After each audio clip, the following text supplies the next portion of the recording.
It's another day, another dollar. I am KJ.Ford, and I am glad to be back in the studio. This time we are here to break down the Final Four. I got my guy Jordan over there working the switcher, doing his thing behind the camera. And over here, we're going to break it down for you today. I'm going to give you my predictions, tell you what I think the keys are to all four teams having success on Saturday.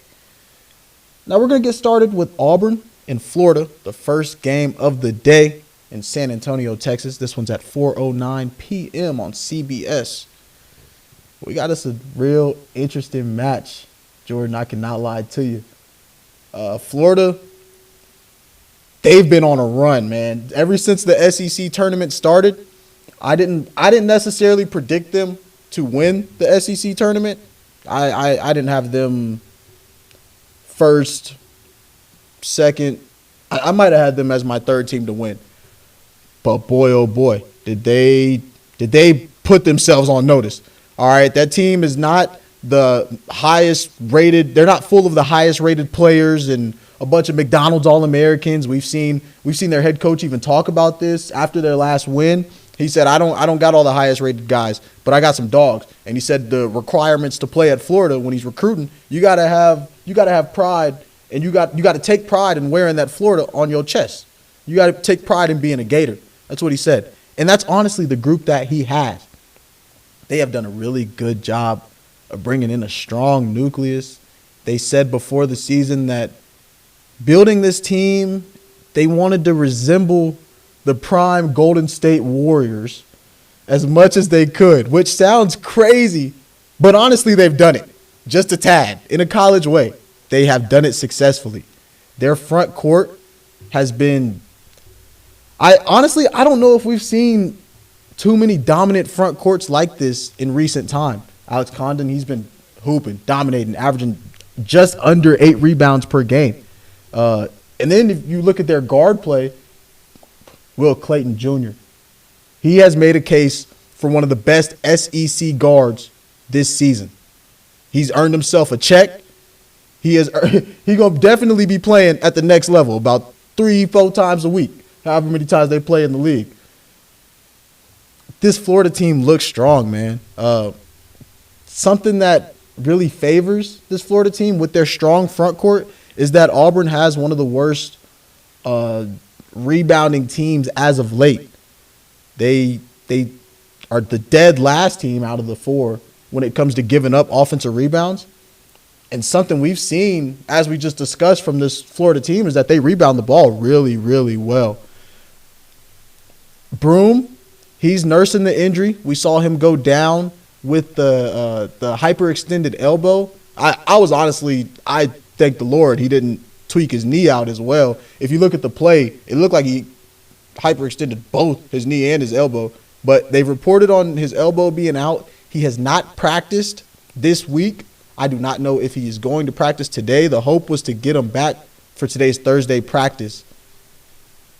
He's going to be a big key to this game. If he's playing at 60, 70%, I think that's still pretty decent for that Auburn squad. We saw him enter the game after telling his coaches, telling his teammates, yo, I'm done. I ain't got nothing left. Came back into the game and pretty much played with one arm. Secured a rebound with one hand. Came back down the floor, swung the ball around, got it back, knocked down a three. So he is the second best player in the country this year, the best player in the SEC this season. I believe Broome at about 60, 70% is still better than most people's 80, 85%.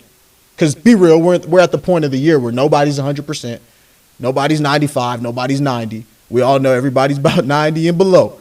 All right, 90's great. If you're at 90 right now, shout out to your nutritionist. They need a raise, all right? But Auburn's going to have to deal with the injury bug that they have had going on. They haven't shot the ball well since the SEC tournament has started, and that's been a tough factor for this team to deal with. They struggled with Tennessee, kind of struggled with Alabama State. We remember that was a very close game earlier in the tournament.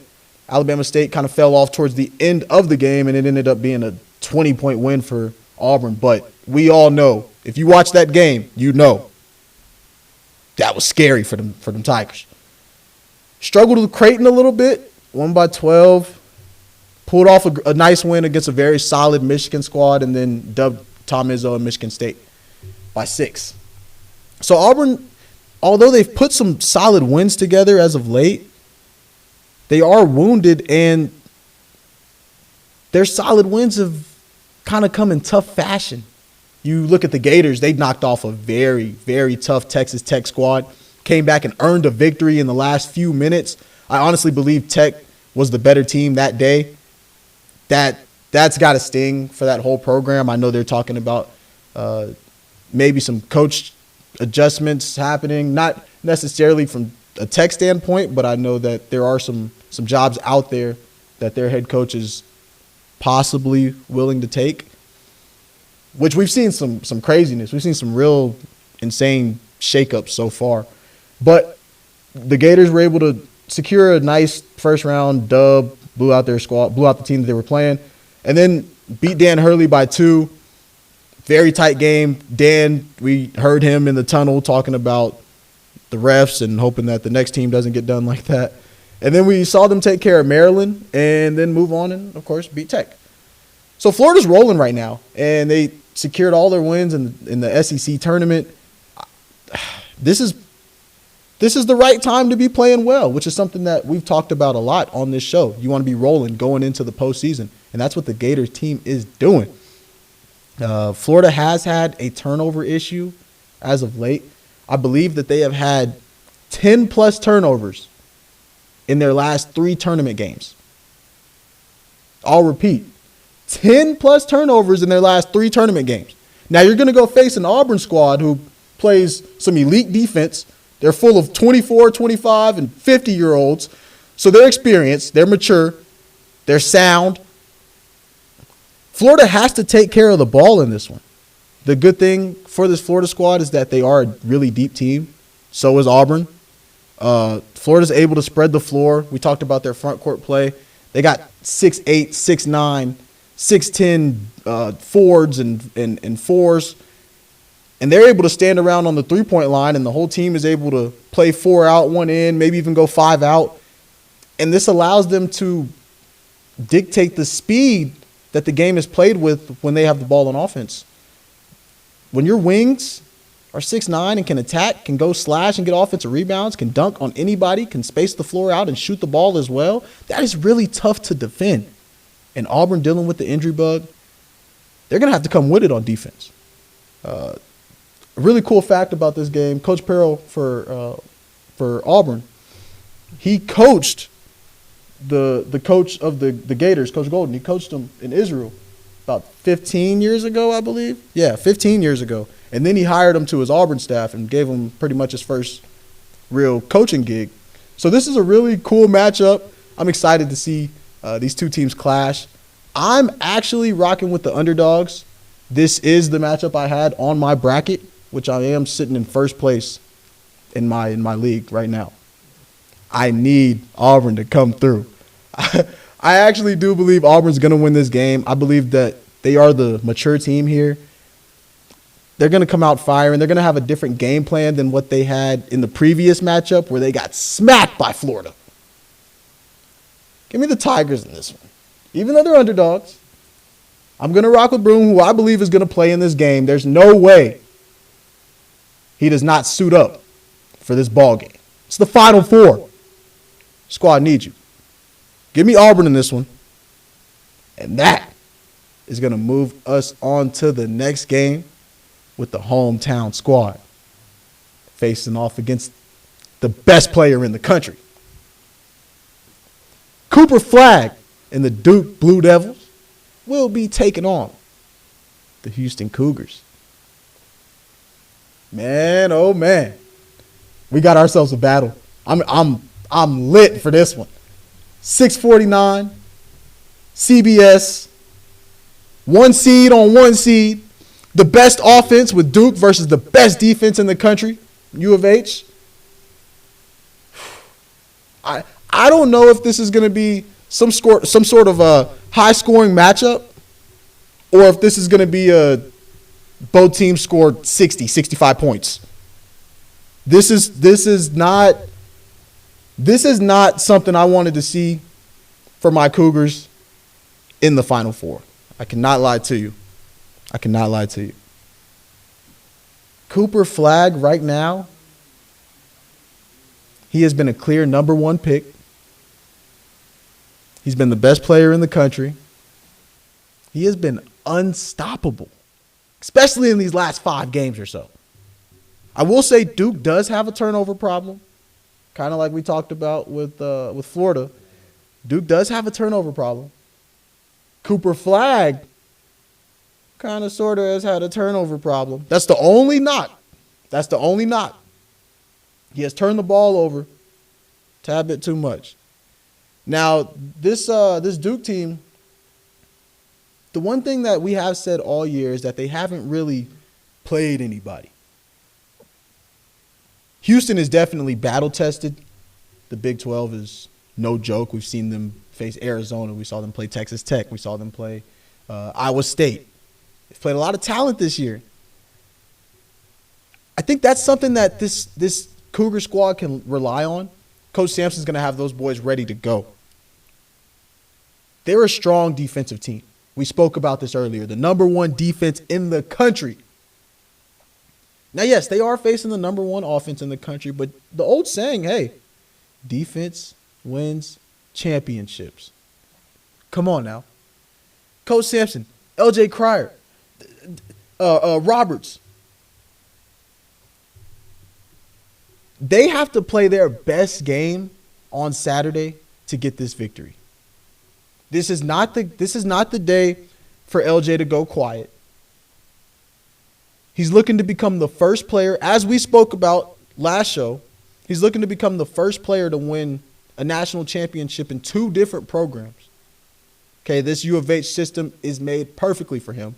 The way that they emphasize on defense, Coach Sampson, you know that slacking on defense is just an absolute no-no in this program. Okay, that's just an easy way to find yourself on the outside looking in. In this system, LJ, he gets to be the elite defender that he has always been, going back to his Morton Ranch days.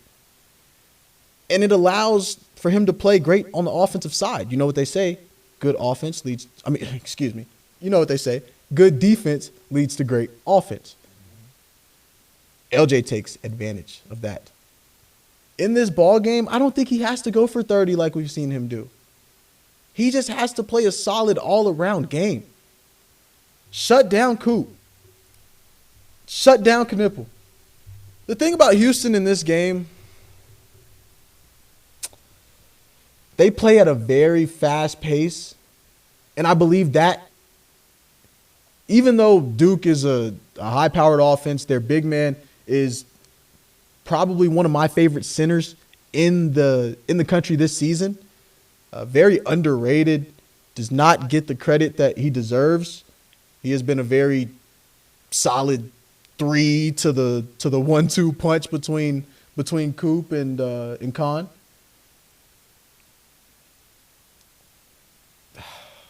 This is such a difficult game to predict, man. On my bracket, I got U of H winning this one. And I have to rock with my pick. In order for Duke to have a successful day, Cooper Flagg is going to have to take care of the basketball. Houston, though, they're so strong. Their help defense is amazing. They play strong on the ball defense.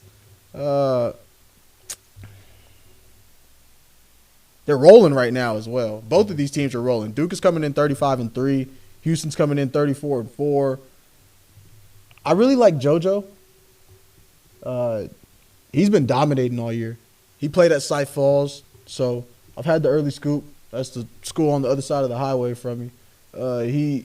He's a killer, and he's been dominating all season. He's going to have a tough matchup in this ball game with the big from Duke, Mulach. He's going to have a tough matchup with him. I cannot lie. I like JoJo to perhaps pull off the win between the two in this one, though. I don't know if I'm just rocking with the hometown team here, but I really believe LJ is going to have the day of his life. JoJo's going to have a great day. Roberts is going to have one of his best games ever. I cannot lie to you. This is the day. Roberts is the key factor for this U of H squad in this game. He's going to have a huge defensive task. And he's going to have to come through on offense as well, because we know that this U of H team is going to have to score with Duke. Even though they are going to play suffocating defense and perhaps hold Duke to 10 or 15 points lower than what they usually get, they're going to have to score like never before. Which, hey, we have seen them do that successfully as of late. They have been what they have 78 against in the first round, 81 against Gonzaga. Now, tough 62 against Purdue. They played good defense. We're not going to talk about that. And then against Tennessee, they were able to score just under 70 points and drop 69. So in this one, they're going to have to, I think they got to get back in that 70 range, 75, maybe 80. But if they're able to hold Duke to 65 or 70, then they will be fine. They're going to have to make sure that they turn the ball over. Coop, you got to make them uncomfortable. Coach Sampson, he has to make Cooper Flagg uncomfortable. If he does that, they'll have success. I like U of H winning this ball game and advancing to the championship.